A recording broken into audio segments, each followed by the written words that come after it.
Hello everyone, I'm Heather. I'm back for a quick video, hopefully. Light chat, lunch break chat. I'm on my break and I'm eating basically the only thing I could be bothered to make, which is sad. I just went running, like actual jogging. Like I put on running shoes and I went jogging, just like actual running in the road. Like I know, it was awful. It was awful. Like, my kid has had COVID this week.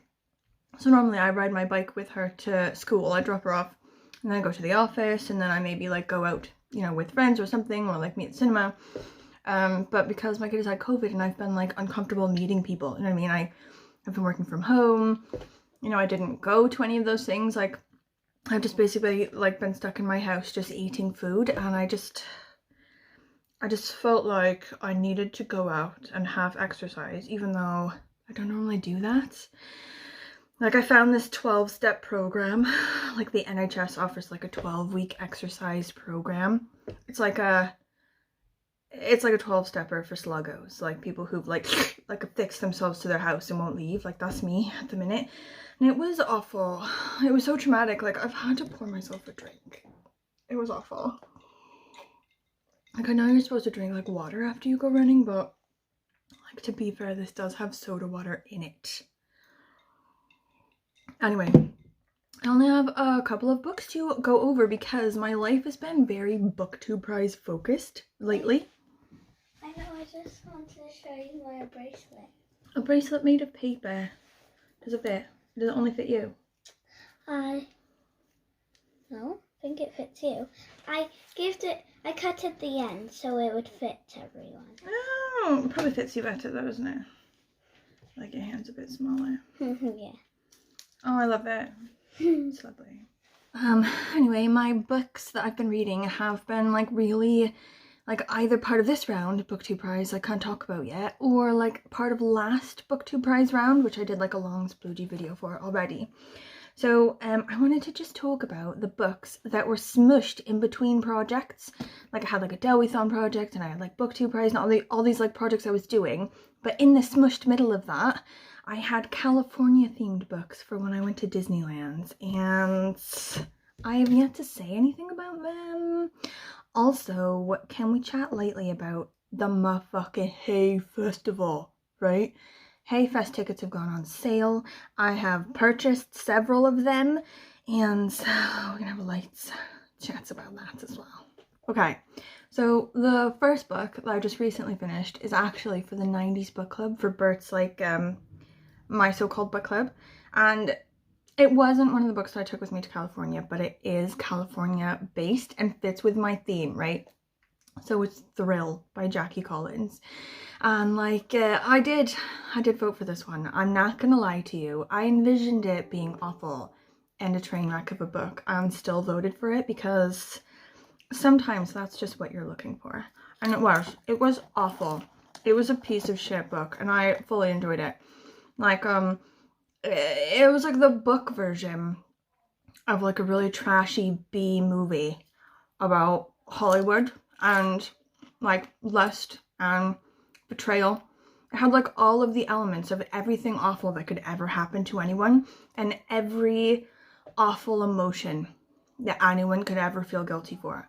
Like it had them all. Like you've got a movie star who's like getting a bit old, you know, she's in her 30s. Oh shit. And she's like, you know, feeling on the shelf. She's vulnerable, you know, she's got a really bad past where her dad murdered her family. You know, she's like falling for this guy, but he's like a bit of a secret druggie, you know, and he secretly stole loads of money and like sleeps with women in order to use them for a place to stay. You know, her ex-husband is now married to this person who's like her best friend, but he like secretly is like super jealous of her and hates her. There's like a love-hate. There's a lot of love-hate, a lot of like anger sex, a lot of like yeah, like one of the daughters in the book is like, you know, being touched inappropriately by her dad. Like there's some serious trigger here. Like if you're at all triggered by anything sexual or trauma related, I probably would not do this book.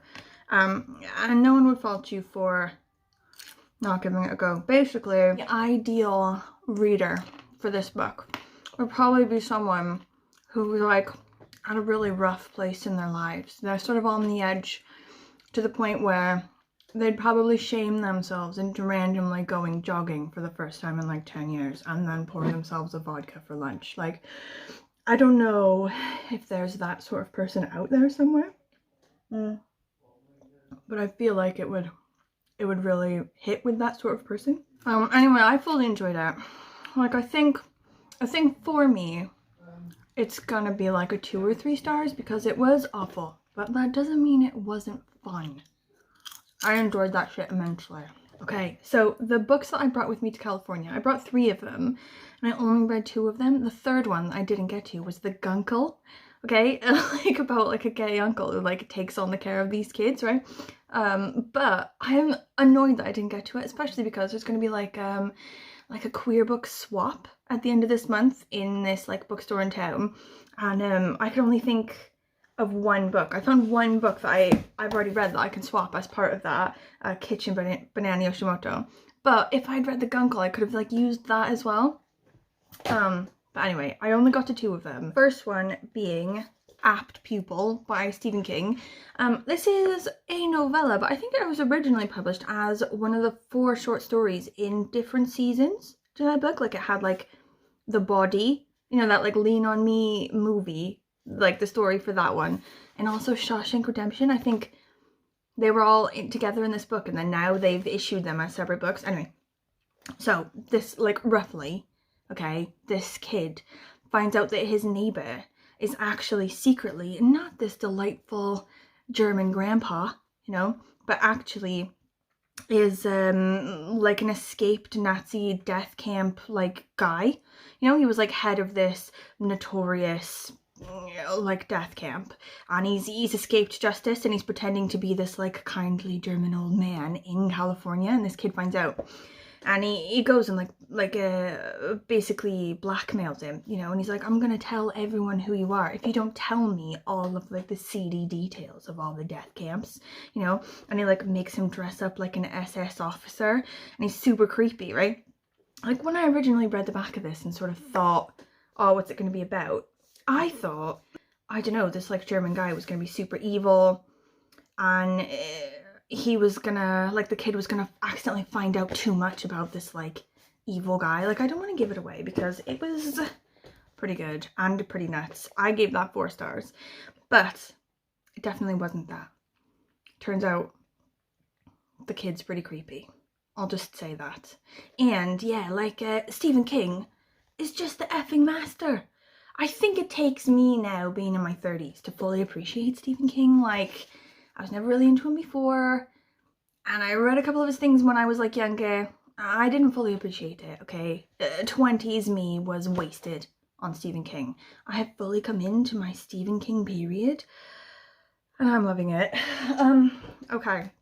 Next one that I read in California was, unfortunately, The Viscount Who Loved Me by Julia Quinn. This is the 2nd Bridgerton book. I was aware that the new episodes, a new season of Bridgerton, the show, was coming out, and I feel like I needed to get ahead of that. And mistakes were made because it was awful. The show itself wasn't bad. Like, I think season 1 was better. Season 2 was just okay, but still better than the book. And I know it's hard for you, okay, to understand why I felt Jackie Collins' Thrill was good and that this one was bad. And I'll tell you, I feel it's to do with deliberate shock factor, okay, and like embracing the extreme, okay. Jackie Collins was like, there's nothing too wild to go in my books, and I felt a deep appreciation for that.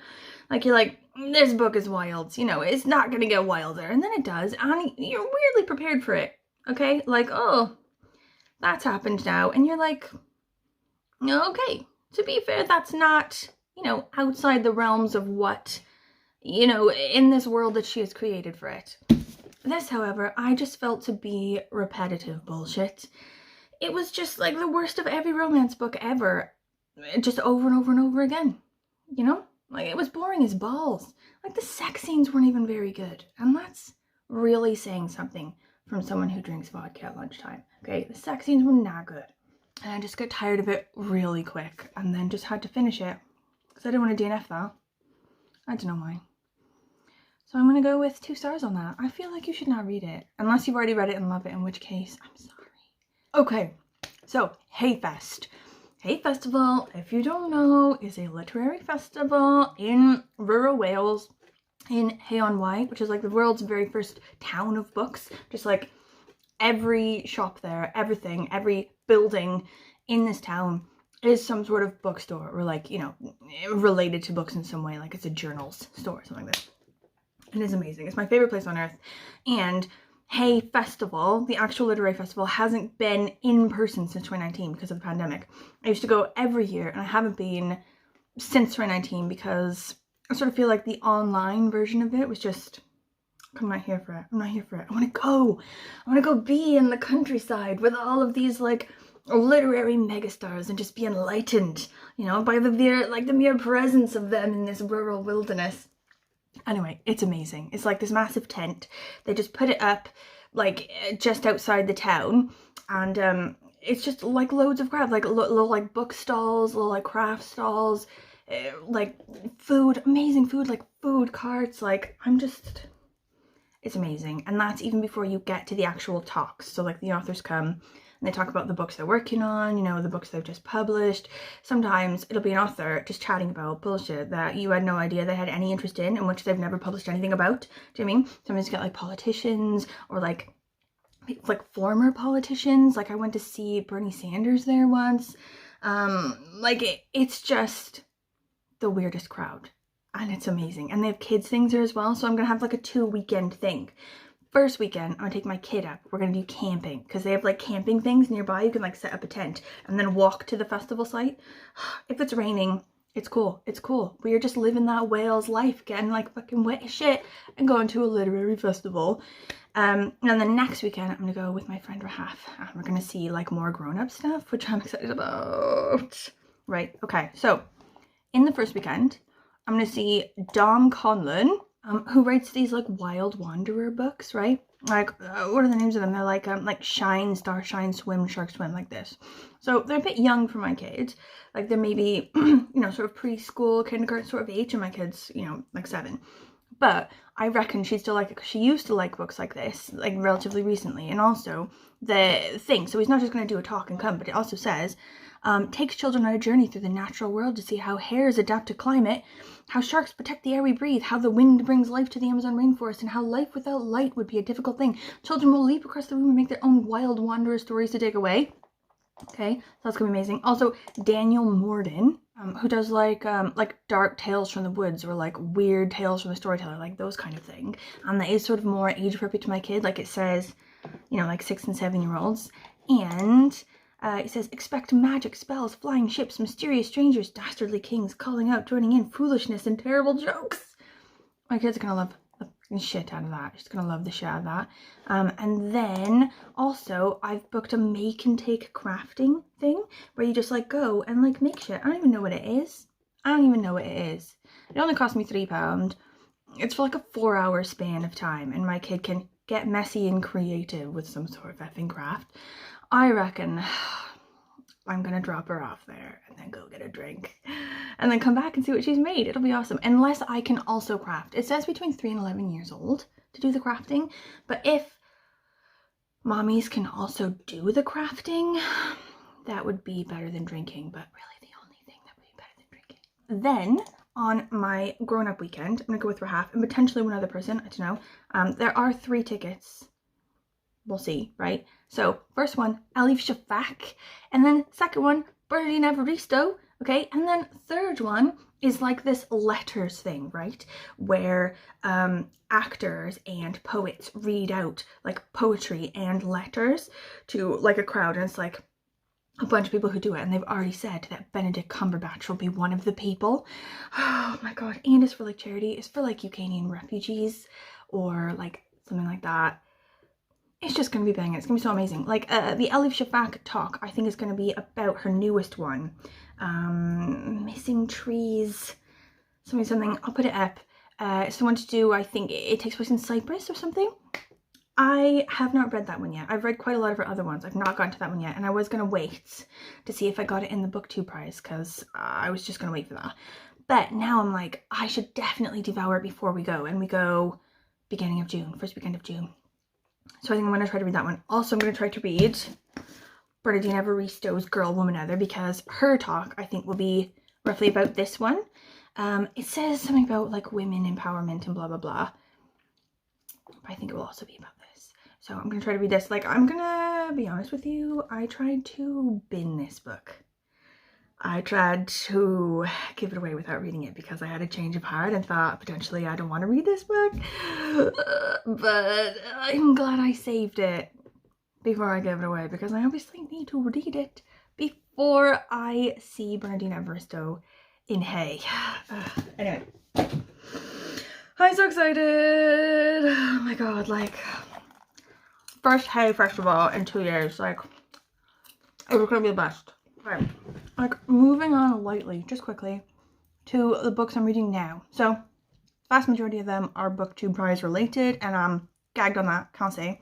But, also, this, like, queer book swap at the end of the month, feel like I should take full advantage of this, right? So, I have quite a few in my house I haven't read yet. So I think that's going to be my side project, to get through as many of those as I can, so I have like more to swap. And if you had watched my channel a lot in the past, I apologize for bringing this book up again, because I always say I'm about to read it. Like, I'm going to read it right now. And then I don't. And then I do it again. I say right now. Definitely going to read it now, and then I don't do that. But now, for real, y'all, I really am going to read this Dead India book. It's the second one. The first one was banging, about this kid who works at a haunted house thing in a theme park, but it's actually haunted. It's not just a haunted house theme park thing. And it's like some sort of like portal to hell as well. Has queer elements, so that will work for the book swap. But also it's amazing. Okay, that's it. That's all the books and chat I have, and also my lunch break is basically over. So I have to go. Thank you for watching. If you have any thoughts at all, please let me know. If you've read these books and you liked them or didn't like them or whatever, or you have plans to read them, or literary festivals, anything that you have to say literally at all about book towns or literary festivals, even if it's 100% irrelevant to me, please lay it on me as a comment, because I will Google the shit out of that and it'll be awesome. Okay, I will see you next week.